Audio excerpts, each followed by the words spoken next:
They say that in the world of organized crime, a bullet is the loudest thing in the room. They are wrong. In the circles of the High Commission, the loudest thing is a secret kept too long. Lorenzo Moretti was the most feared capo in New York, a man surrounded by an army of soldiers, yet completely isolated by a wall of silence. He thought he was surrounded by loyalists, but he was drowning in snakes. He thought no one could understand the burden of his heritage, let alone the dialect of his nightmares. He was wrong. The only person actually listening wasn't his underboss or his consigliere. It was the invisible girl refilling his water glass. And the moment she opened her mouth, the war began. The clinking of silverware against fine china at Leone's supper club was a code of its own. If the clinking was steady, business was good. If the room went silent, someone was about to die. Camilla Vance knew the rhythm. She had worked the floor of the exclusive Manhattan steakhouse for 6 months, keeping her head down.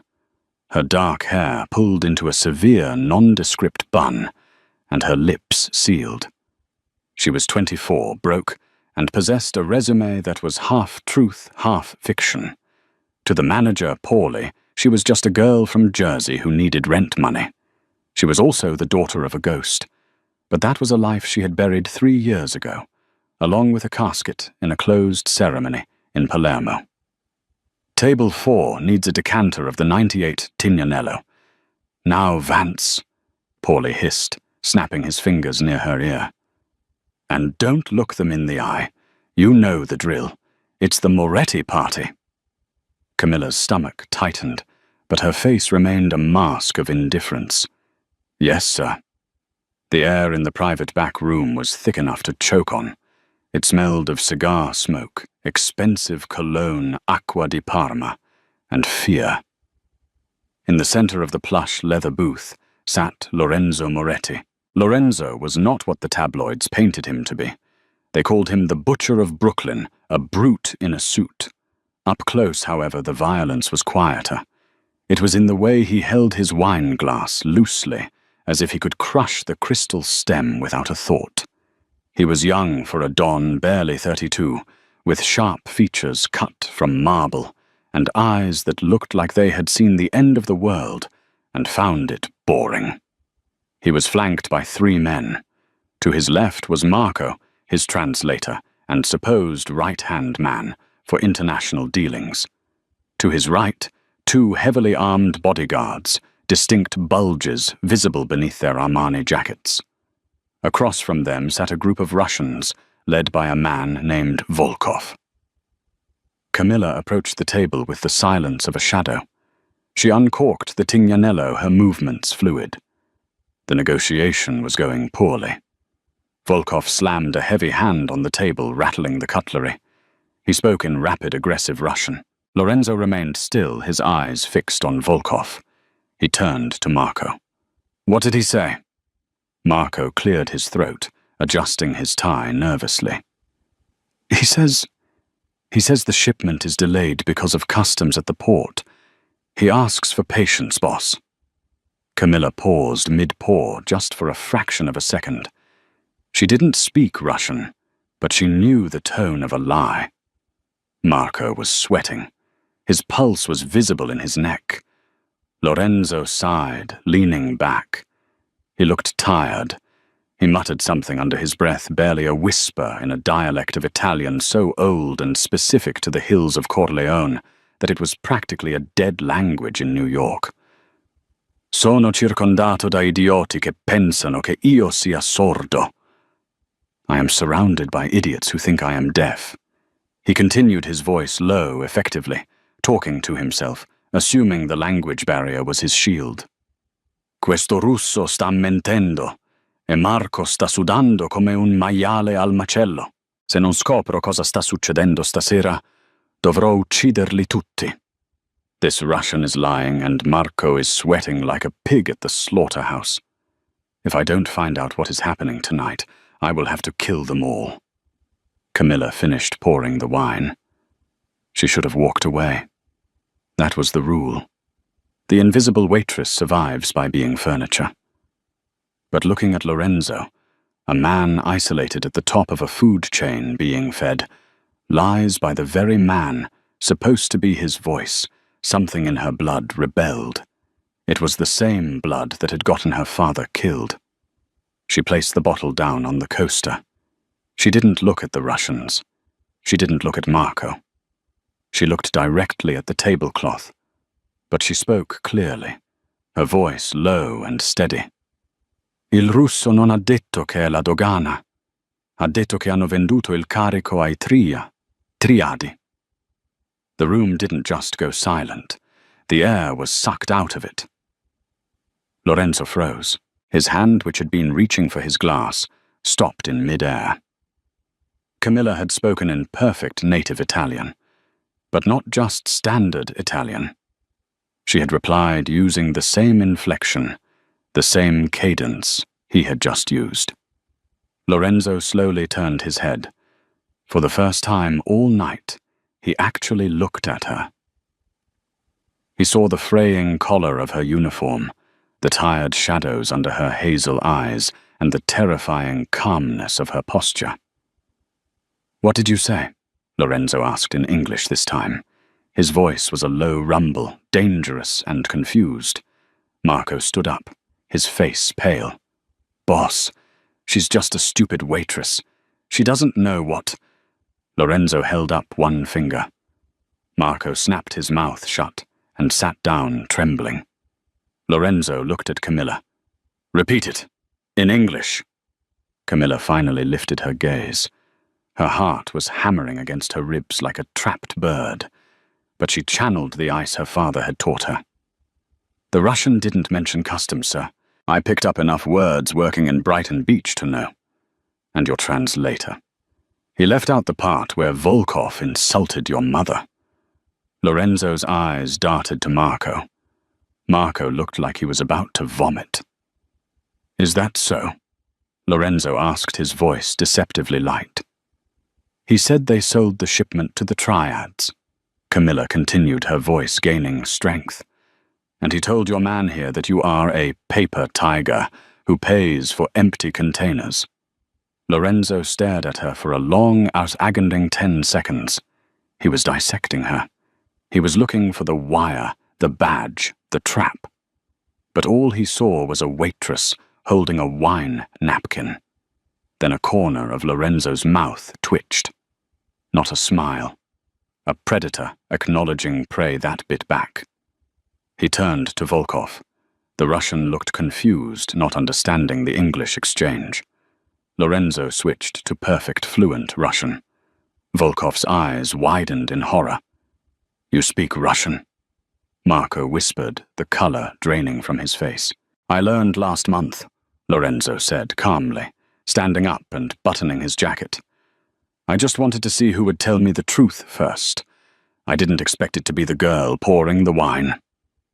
Lorenzo pulled a silver pistol from his jacket, a customized Beretta 92 FS. He didn't aim it at the Russians. He aimed it at Marco. Bang! The shot was deafening in the small room. Marco slumped forward onto the linguine. Camilla didn't scream. She didn't flinch. She simply took a step back, clutching the serving tray to her chest to shield her uniform from the blood splatter. Lorenzo noticed the lack of flinch. His eyes narrowed. "Get out," Lorenzo said to the Russians. "Leave New York tonight or you end up like Marco." Volkov and his men scrambled over each other to exit the booth, fleeing the restaurant. Now it was just Lorenzo, his 2 guards, and Camilla. The dead body was cooling on the table. Lorenzo holstered his weapon and walked around the table until he was standing inches from Camilla. He smelled of gunpowder and expensive wine. He towered over her, his presence overwhelming. "Who are you?" he demanded softly. "Camilla," she whispered. "Camilla who? Just Camilla." "You understood what I said to myself before," he said, stepping closer.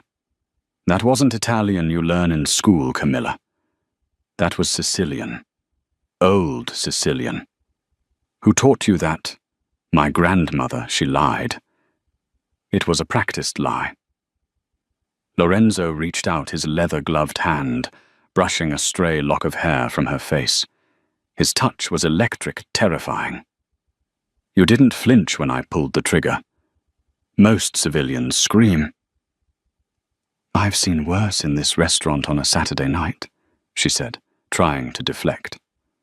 Lorenzo studied her face, searching for the crack in her armor. You saved me millions of dollars tonight, Camilla. And you exposed a rat. He reached into his pocket and pulled out a money clip thick with $100 bills. He shoved it into the pocket of her apron. Go home. Don't come back to work tomorrow. Camilla felt a chill. Are you firing me? No, Lorenzo said, turning his back to her. I'm acquiring you. Be ready at 8:00 a.m. A car will pick you up. I don't work for you. She stammered, panic finally setting in. Lorenzo glanced over his shoulder, his eyes dark and empty. You heard things tonight that grant you two options. You work for me, or you end up on the floor next to Marco. I suggest you choose the job. The car was a black Mercedes Maybach, and it was parked outside her crumbling apartment building in Queens at 7:55 a.m. sharp. Camilla had spent the night staring at the door, a kitchen knife in her hand, wondering if she should run. But run where Lorenzo Moretti had reach. If he was the saint of the underworld, his miracles were finding people who didn't want to be found. She got in the car. The driver was a mountain of a man with a scar running through his eyebrow. Name's Dante, he grunted. Boss is waiting at the estate. The drive to Long Island took an hour. They passed through iron gates marked with a crest, a lion holding a sword. The Moretti estate was less of a house and more of a fortress, disguised as a mansion. High walls, cameras everywhere, and men patrolling the grounds with dogs. Camilla was led into a massive library. The walls were lined with books that looked centuries old. In the center of the room, behind a mahogany desk, sat Lorenzo. He was wearing a casual black sweater and dark jeans, looking less like a mob boss and more like a brooding tech CEO were it not for the heavy stillness that surrounded him. You're punctual, he said without looking up from a stack of documents. I like that. I didn't have much choice, Camilla replied, standing near the door. Sit. She sat. The leather chair was uncomfortable, stiff. Lorenzo finally looked up. I ran a background check on you last night, Camilla Vance. Born in Jersey.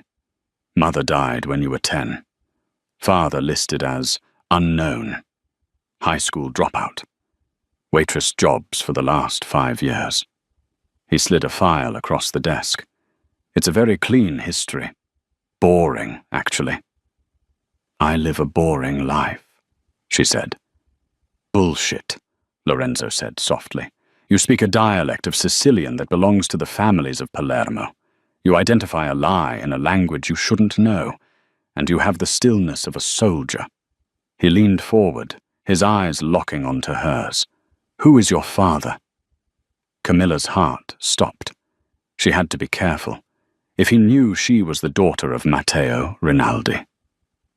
The exiled consigliere of the rival Vitale family. She would be dead before she could exhale. The Vitales and the Morettis had been at war for decades. Her father had fled to America to escape the life changing their names, but the life had found him anyway. He was a nobody, Camilla said, her voice steady. He worked construction. He drank. He died. Lorenzo studied her for a long time. It felt like he was reading the code in her DNA. Finally, he sat back. Fine. Keep your secrets. For now. He stood up and walked to the window looking out at the sprawling gardens. Marco was my voice. He handled the Calabrians, the Russians, the Chinese.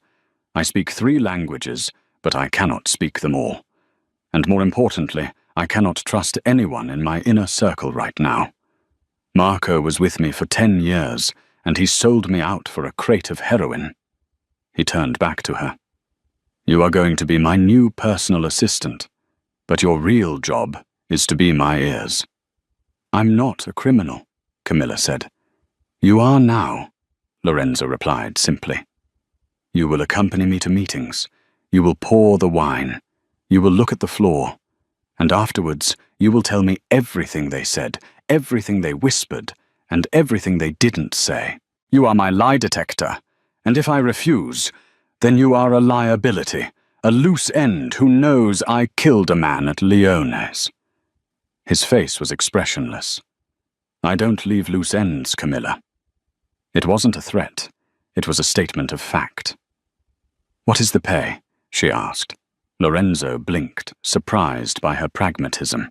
A smirk touched his lips. 10,000 a week. Cash, plus room and board here. I'm not living here, she shot back. You are. It's for your own protection. The Russians saw your face. If Volkov is stupid enough to come back, he might think you're important. I keep what is mine behind these walls. What is mine? The possessiveness in his voice sent a shiver down her spine that wasn't entirely fear. Fine, she said, but I have conditions. Lorenzo raised an eyebrow.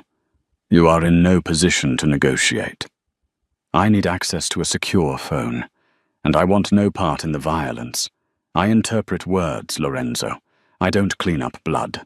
Lorenzo walked around the desk until he was standing right in front of her. He was close enough that she could see the flecks of gold in his dark eyes. In this house, Camilla, words are violence. But very well. Deal. He extended his hand.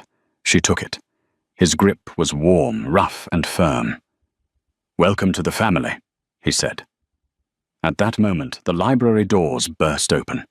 A man stormed in Alessandro Lorenzo's younger, volatile brother. He looked like a wilder, less refined version of Lorenzo.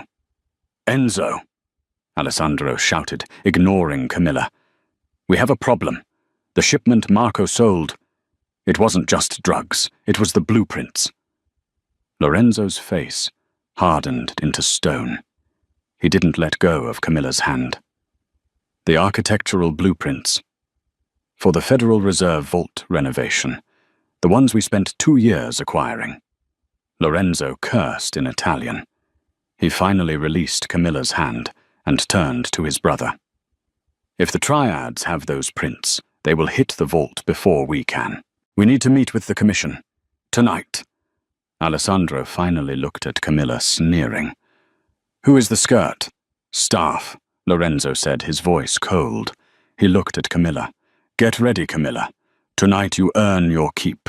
We are going to a sit-down with the 5 families. Camilla felt the blood drain from her face. The 5 families. That meant the Vitalis would be there. Her father's old family. The people who had put a price on his head and hers. I can't go to a commission meeting, she whispered. I'm just a waitress. Lorenzo stepped close to her, his voice dropping to a whisper, intimate and terrifying. You are not a waitress anymore. You are the only person in this room I haven't caught lying to me yet. Put on a dress. We leave in an hour. As Lorenzo walked out with Alessandro discussing war strategy, Camilla stood alone in the library. She looked at the expensive books, the gilded cage she had just walked into. She had to escape. Tonight. But as she turned to leave, she saw a photo frame on the desk. It was an old black-and-white photo of a young Lorenzo, standing next to an older man, his father. But in the background of the photo, standing in the shadows, was another man. Camilla gasped. The man in the background was her father. Lorenzo wasn't just hiring her by chance. He knew. He had to know. Or was it possible that Lorenzo Moretti didn't know who her father was? But her father had been watching Lorenzo this whole time. Camilla realized then that she wasn't just a pawn. She was the queen on a chessboard she didn't understand yet. And if she wanted to survive the night, She had to play the game better than the man who invented it. She went to the door not to run, but to find a dress. If she was going to walk into the lion's den, she would do it wearing armor. The dress Lorenzo had selected for her was a weapon in its own right. It was black silk floor length, with a slit that ran dangerously high up the thigh, and a back that plunged down to the curve of her spine. It was elegant, expensive, and designed to distract. Camilla stood before the full-length mirror in the guest suite, her hands trembling as she fastened the diamond earrings Lorenzo had left on the vanity. She looked like a stranger. The waitress from Leone's was gone. In her place stood a woman who looked like she belonged on the arm of a king or a killer. A knock at the door made her jump. "Enter," she said, her voice sounding steadier than she felt. Lorenzo walked in. He was wearing a bespoke tuxedo, the black tie undone around his neck. He stopped in the doorway, his eyes sweeping over her with a clinical yet burning intensity. For a moment, the air between them crackled. He didn't look at her like an employee. He looked at her like a man starving for something he couldn't name. "Turn around," he commanded softly. She obeyed, the silk whispering against her skin. "Good," he murmured. He walked over to her, standing behind her reflection in the mirror. He reached out and adjusted the strap on her shoulder, his fingers lingering on her bare skin. His hand was hot, his touch possessive.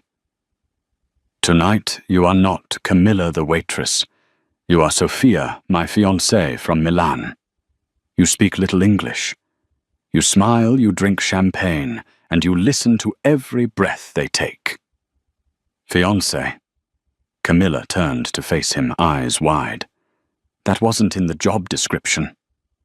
"The commission is old-fashioned," Lorenzo said, finally tying his bow tie with practiced ease. "They don't respect women in business. If I introduce you as an assistant, they will send you to the kitchen. If I introduce you as my future wife, they will ignore you. And when men ignore a woman, they get careless with their words." "Who will be there?" she asked, her throat dry. "The heads of the 5 families, and specifically Giovanni Vitali." Camilla's blood ran cold. Giovanni Vitali, the man who had taken her father's place, the man who had ordered the hit on her family. If he recognized her. "You're pale," Lorenzo noted, his eyes narrowing. "Are you going to faint?" "No," she lied, straightening her spine. "I just hate high heels." Lorenzo stepped closer, tilting her chin up with his thumb. "Listen to me. I am the most dangerous man in that room. As long as you are standing next to me, nothing touches you. Not Vitali, not the triads. No one. Do you understand?" "I understand," she whispered. "Good. Let's go start a war." The meeting took place in the basement of a deconsecrated cathedral in Lower Manhattan, now an exclusive members-only club called The Sanctuary. The irony wasn't lost on Camilla. There was nothing holy about this place. The room was dimly lit by chandeliers made of wrought iron. The air was thick with cigar smoke and the scent of brandy. At the center was a massive round table. Lorenzo entered with Camilla on his arm. The room quieted. All eyes turned to them. Camilla felt the weight of their stares, predatory, calculating. "Don Moretti," a rasping voice called out. Sitting at the head of the table was Giovanni Vitali. He was older now than the pictures Camilla remembered, his face lined with cruelty, his silver hair slicked back. He was flanked by 2 guards who looked more like executioners. "Giovanni." Lorenzo nodded, his face a mask of boredom. He pulled out a chair for Camilla. She sat keeping her eyes demurely lowered, clutching her clutch bag like a lifeline. "And who is this?" Giovanni asked, his eyes lingering on Camilla's bare shoulders. "I didn't know you had a weakness for beauty, Lorenzo. I thought you only loved money." "This is Sofia," Lorenzo said smoothly, taking the seat next to her. "My intended. She is new to the country. Giovanni grunted, seemingly satisfied. Let's get to business. The Port Authority. For the next hour, the men spoke in a mix of English and Italian. They discussed territories, shipping lanes, and union bribes. Camilla played her part perfectly. She sipped her water, looked bored, and occasionally smiled at Lorenzo. But her ears were wide open. She listened to the shifting tones. She heard the underboss of the Genovese family tapping his foot nervously. Morse code, no. Just anxiety. Then the topic shifted to the stolen blueprints. The triads are demanding a ransom for the prince, Giovanni said, leaning forward. 5 million. I say we pay it. We cannot risk the feds upgrading that vault before we get inside. I say we kill the messenger and take the prince back. Lorenzo countered, his voice like grinding stones. We don't negotiate with thieves who steal from us. Giovanni laughed, a dry, hacking sound. He turned to his consigliere, a man named Luca, and muttered something in a rapid, obscure dialect from the slums of Naples. O guaglione vo fa l'eroe. Facciamolo a ballan cop e chiodi prima che arrivi a casa. Camilla stiffened. She couldn't help it. Her hand clenched around the stem of her glass. Lorenzo noticed.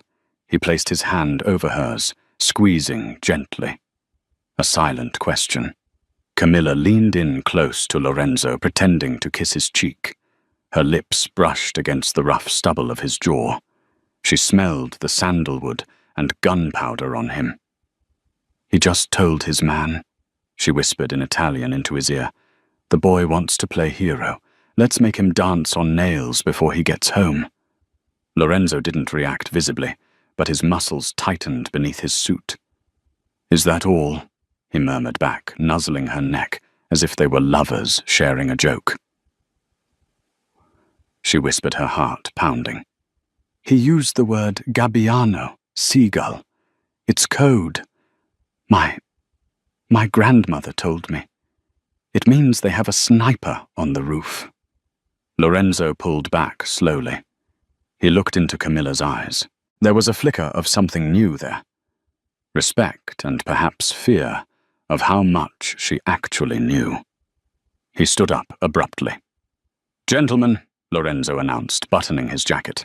The price is too high. Moretti family is out. We will handle our own security. You're leaving? Giovanni asked, his eyes narrowing. The dessert hasn't arrived. My fiancée has a headache, Lorenzo said, and I don't like the air in here. It smells of stale fish. He grabbed Camilla's hand, pulling her up. Walk fast, he muttered under his breath. What about the sniper? She hissed. We aren't going out the front door. Lorenzo signaled to Dante, who was standing by the wall. Dante immediately moved to block the kitchen entrance. This way, Lorenzo commanded, guiding Camilla toward the fire exit, behind a heavy velvet curtain. As they pushed through the heavy metal doors into the rainy alleyway, the sound of a suppressed gunshot, pfft, hit the doorframe right where Lorenzo's head had been a second ago. Run! Lorenzo shouted. The alley was slick with rain and trash. Camilla ran in her heels, stumbling, but Lorenzo's grip on her arm was like an iron vice keeping her upright. Dante is bringing the car around the back, Lorenzo yelled over the sound of the rain. Another shot rang out, sparking against the brick wall. This wasn't a warning. This was an execution. They knew, Camilla screamed, gasping for breath. Giovanni knew you wouldn't pay. Save your breath. They burst out of the alley onto a side street. The black Maybach screeched around the corner, Dante behind the wheel. The back door flew open. Lorenzo shoved Camilla inside effectively, throwing her onto the leather seats. He moved to dive in after her. Crack. The sound was wet and sickening. Lorenzo jerked violently, his body arching forward before he collapsed into the car. Go! Go! Lorenzo roared through gritted teeth, slamming the door shut with his good arm. Dante slammed on the gas. The car fishtailed on the wet pavement tires, screaming as they sped away, leaving the assassins behind in the mist. Inside the car, the smell of copper filled the air instantly. Lorenzo! Camilla scrambled up her hands, hovering over him. Lorenzo was slumped against the door, his face a shade of grey, she had never seen on a living human. He was clutching his left side. Blood was pouring between his fingers, soaking the white shirt and the expensive tuxedo jacket. "I'm fine." He wheezed, his eyes fluttering shut. "Just a scratch." "You're losing a lot of blood," Camilla said, her voice trembling. She ripped the hem of her silk dress, tearing a long strip of black fabric. "Move your hand." "Don't," he groaned.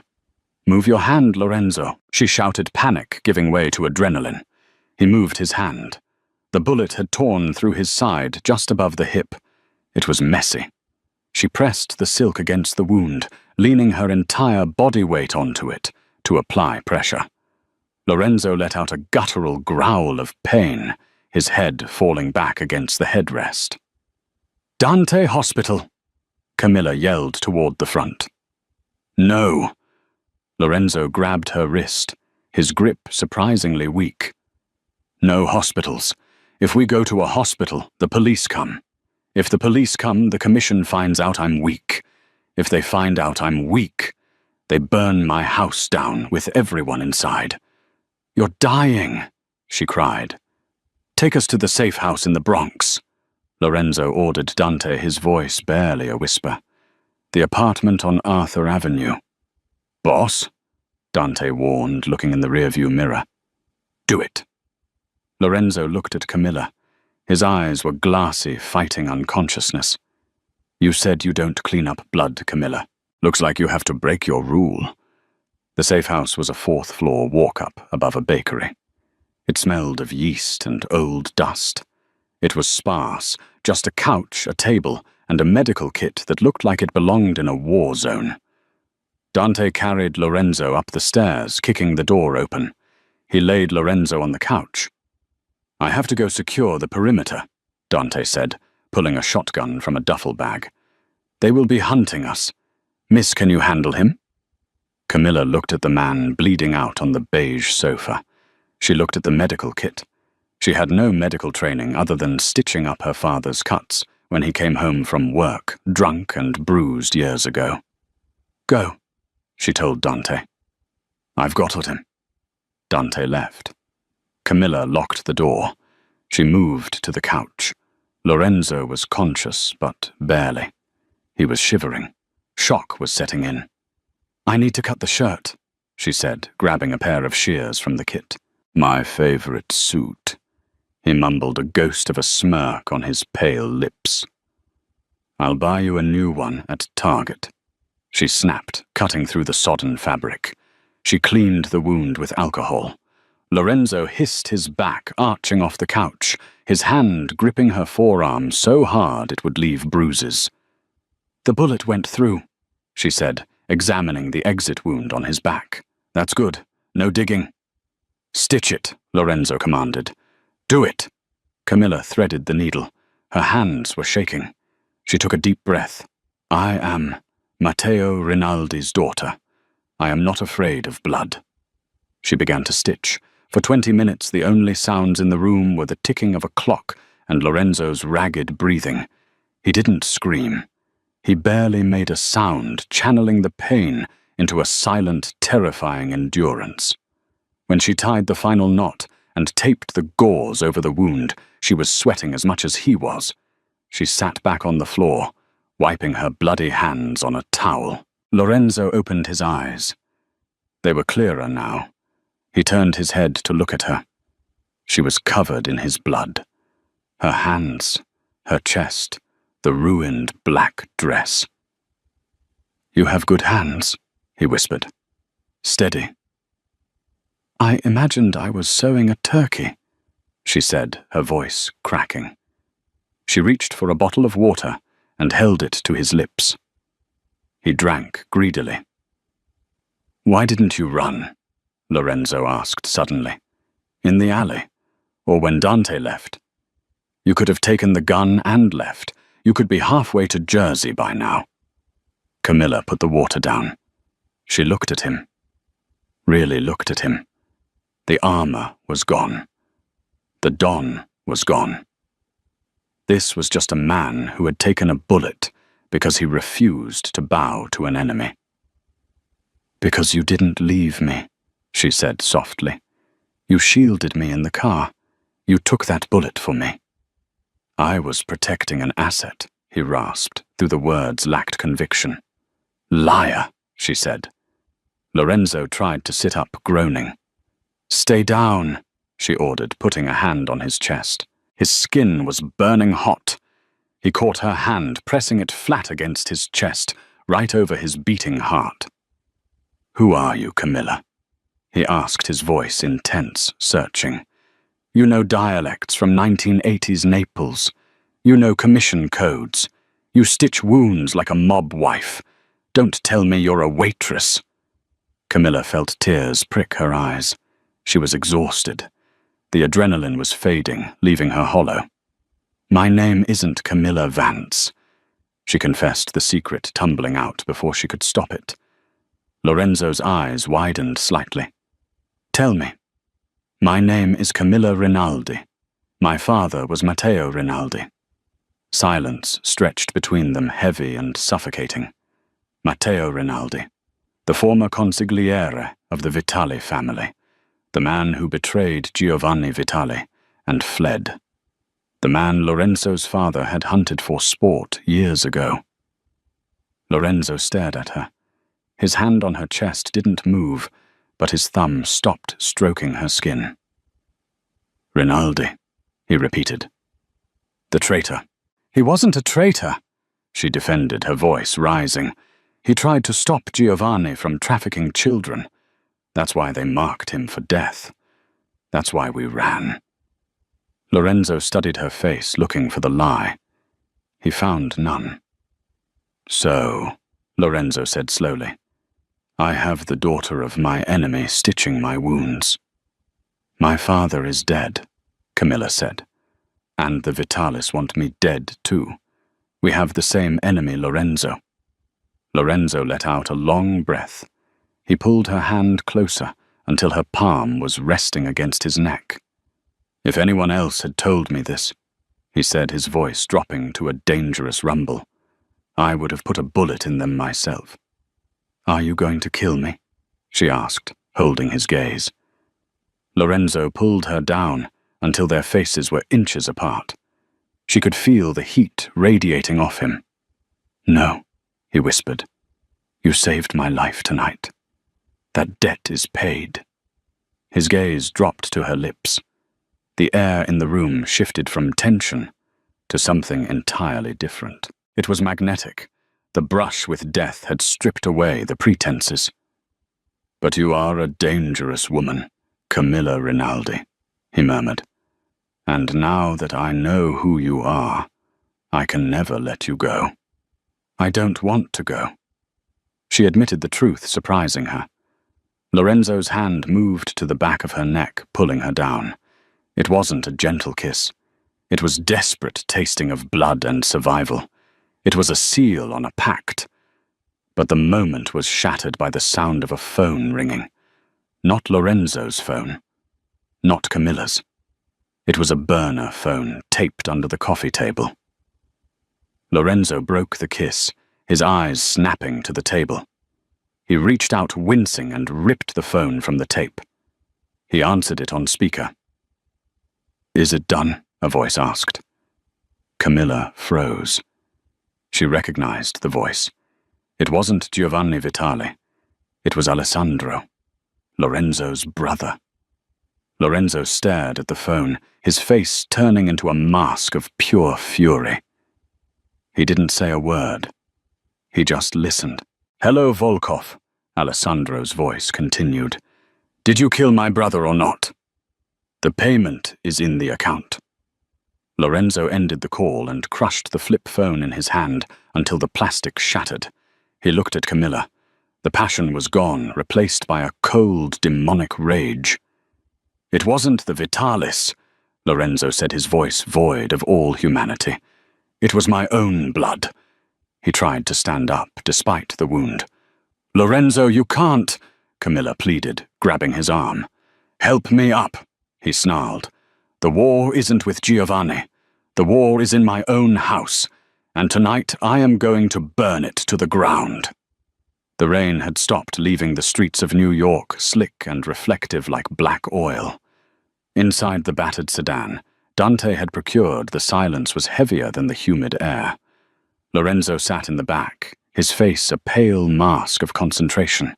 The improvised bandages Camilla had applied were holding, but the blood loss had taken a toll. He wasn't relying on physical strength anymore.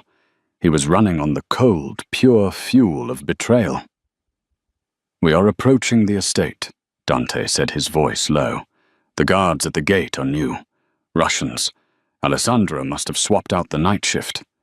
Drive through, Lorenzo commanded, checking the magazine of the pistol he had taken from Dante. They won't shoot. They think I'm dead, and they think you are bringing my body home. Camilla sat next to him, her hand gripping his knee. The blood on her dress had dried to a rust color, stiff and uncomfortable. Lorenzo, she whispered. Alessandro is your brother.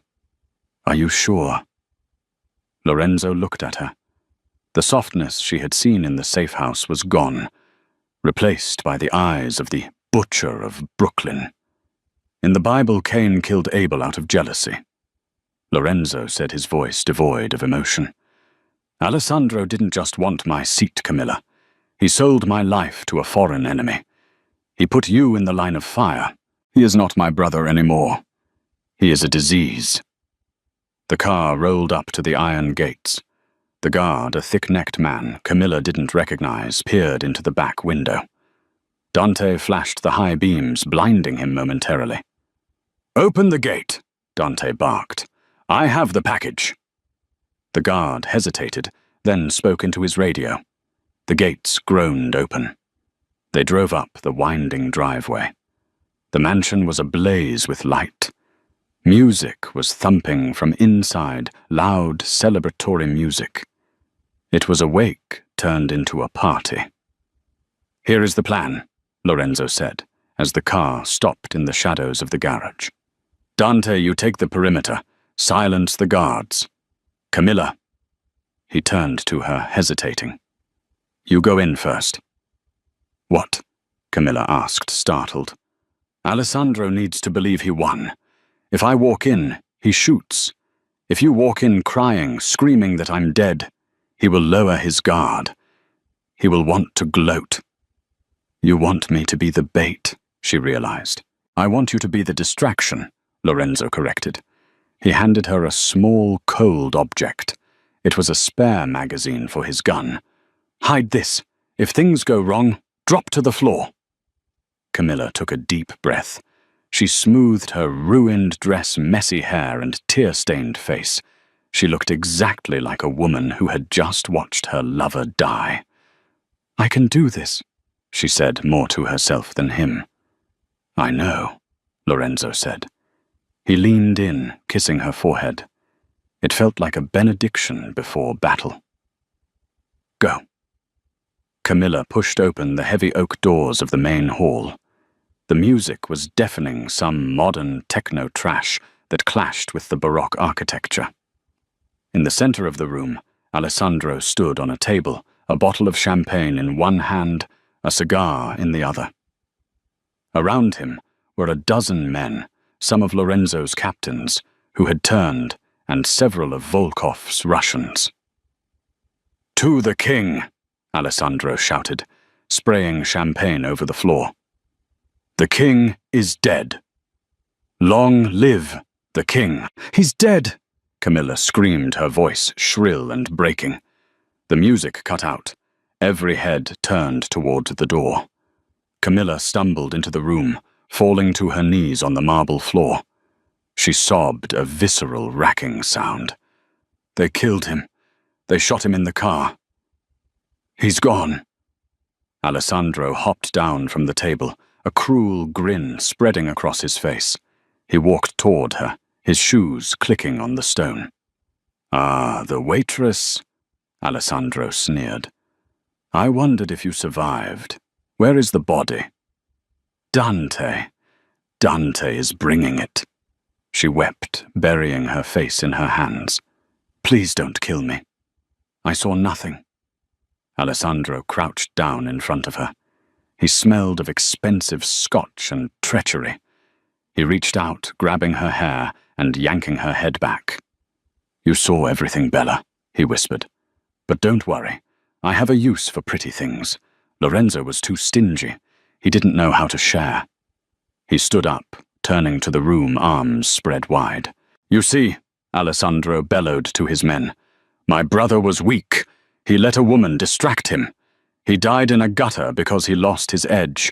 I am the future I am. Click.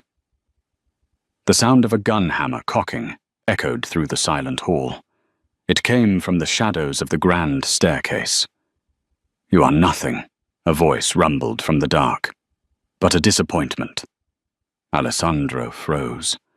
The color drained from his face so fast, he looked like a corpse standing upright. Lorenzo stepped into the light. He was covered in blood. His shirt shredded his face pale, but he held the gun with rock-steady precision. He looked like a revenant, a demon crawled back from hell to claim a debt. Enzo. Alessandro whispered the champagne bottle, slipping from his fingers and shattering on the floor. No. Volkov said. Volkov lied, Lorenzo said, taking a step forward. Or maybe you just heard what you wanted to hear. The traitorous captains reached for their weapons, but the sound of shotguns pumping from the balcony above stopped them.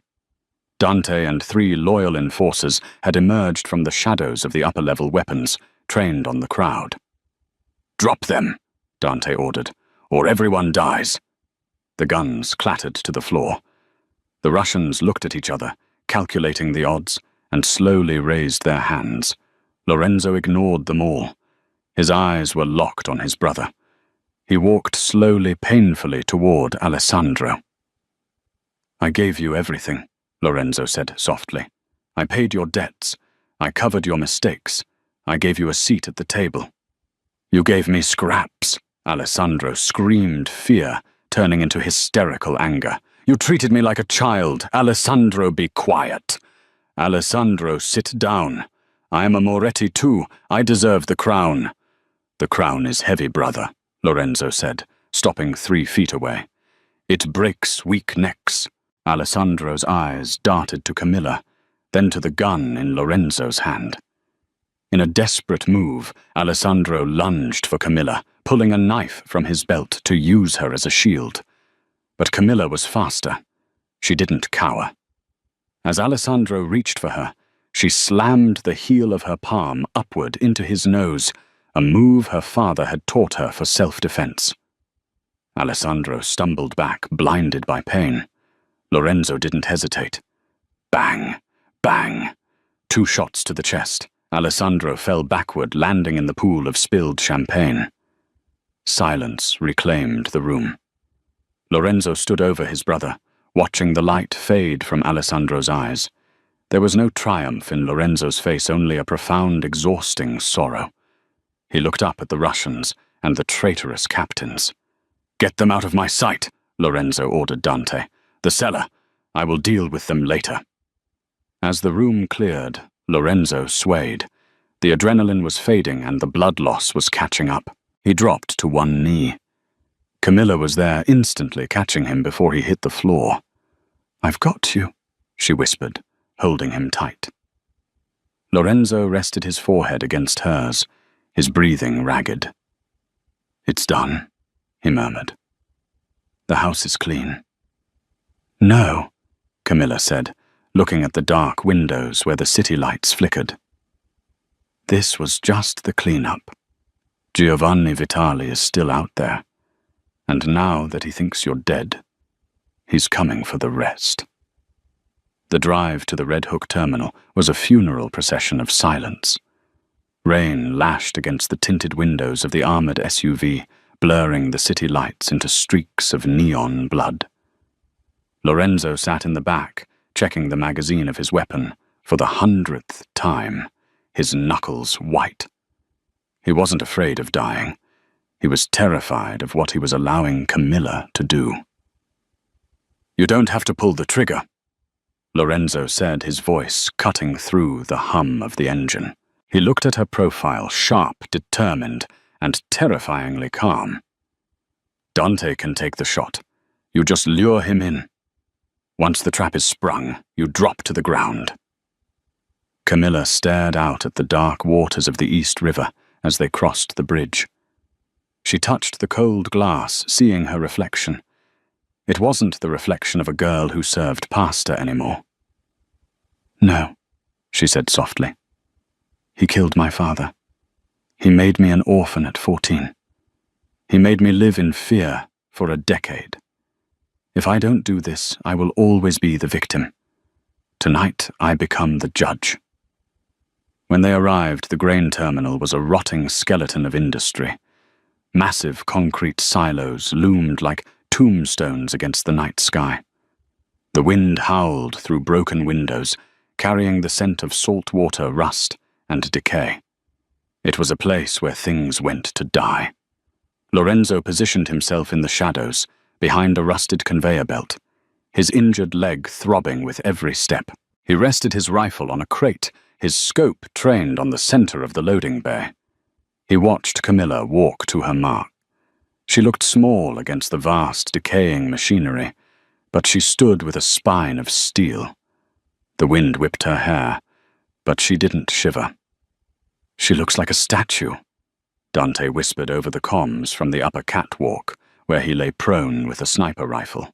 "A statue of vengeance." "She looks like a target," Lorenzo hissed back, his finger hovering over the trigger guard. "Hold fire until I give the signal. If anyone touches her before the trap is sprung, burn them all. I don't care about the plan. Just keep her alive." Then the headlights appeared. The roar of engines broke the silence. The Vitali convoy snaked into the facility, high beams cutting through the dust motes like searchlights. Camilla didn't flinch. She shielded her eyes against the glare, clutching the briefcase not as a shield, but as the key to a coffin. This was the crucible. The waitress had died in that safe house. The woman standing in the light was something entirely new. Before the couple could make their escape to the waiting Maybach, there was one final act of theater required in the grand ballroom. The reception was a sea of black tuxedos and designer gowns, a congregation of the city's most dangerous predators, drinking crystal flutes of Dom Perignon. Lorenzo stood by the ice sculpture, watching his wife. Camilla was not hiding in his shadow. She was holding court near the orchestra pit. Don Cavallo, the aging head of the Philadelphia crime syndicate, had cornered her. Cavallo was known for two things: his misogyny and his control over the tri-state union workers. He was smiling down at Camilla with a patronizing sneer, clearly assuming she was nothing more than a trophy. "It is a beautiful party, Signora," Cavallo said, swirling his scotch. "But tell your husband I need to speak with him regarding the dock worker strikes. The current terms are unacceptable." Camilla didn't blink. She took a sip of her champagne, her hazel eyes sharp as cut glass. "My husband is busy enjoying his wedding, Don Cavallo," she replied, her voice smooth but carrying well over the music. "And regarding the dock workers, the terms are not changing. In fact, effective tomorrow, the Moretti family is raising the protection fee by 12%.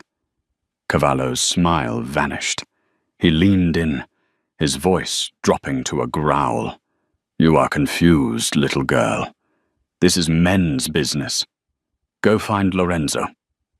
The air around them grew heavy. Several capos turned to watch. This was the test. Camilla set her glass down on a passing waiter's tray. She took a step closer to Cavallo, invading his personal space.